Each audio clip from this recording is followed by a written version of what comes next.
ఇది మానిటర్. ఇప్పటికీ 23 ప్రయత్నాలు చేశానన్నా, పరీక్షలు రాశాను, ఏవీ తేలట్లేదు, విసుగొచ్చేస్తుంది, ఏం చేయాలో అర్థం కావట్లేదు. అకస్మాత్తుగా ప్రభు మాట ప్రేరేపించారు. అతడు చేయునదంతయు, ఎవరతను?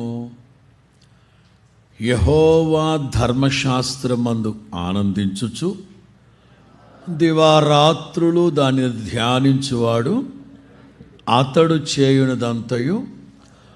23 ప్రయత్నాలు చేస్తే అస్సలు ఏమీ జరగలేదన్నాడు.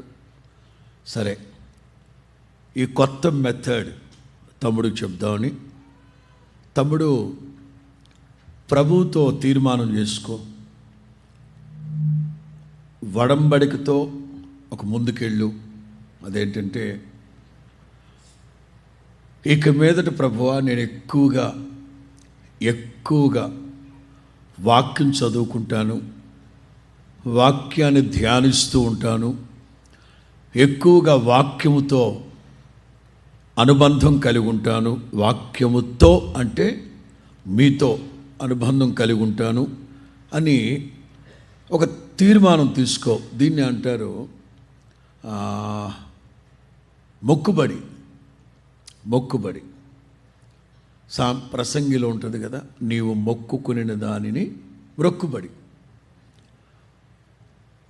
దీన్ని మీలో ఉత్సాహాన్ని కలుగు చేయడం కోసం చెప్తున్నాను. ఇది పరిపాటిగా మారకూడదు, దాన్ని లంచం అంటారు. యోనా 3 రోజుల పాటు అగాధ జలములలోకి వెళ్ళిపోయిన తిమింగలం కడుపులో ఉన్నాడు. ఆ రోజున గనక ఆ మొక్కుబడి చేసుకోకపోయి ఉంటే మేబీ 7 రోజులు ఉండేవాడో, లేకపోతే లోనే శాంతం సచ్చూరుకునేవాడు. 3వ రోజున మొక్కుబడి చేసుకున్నాడు.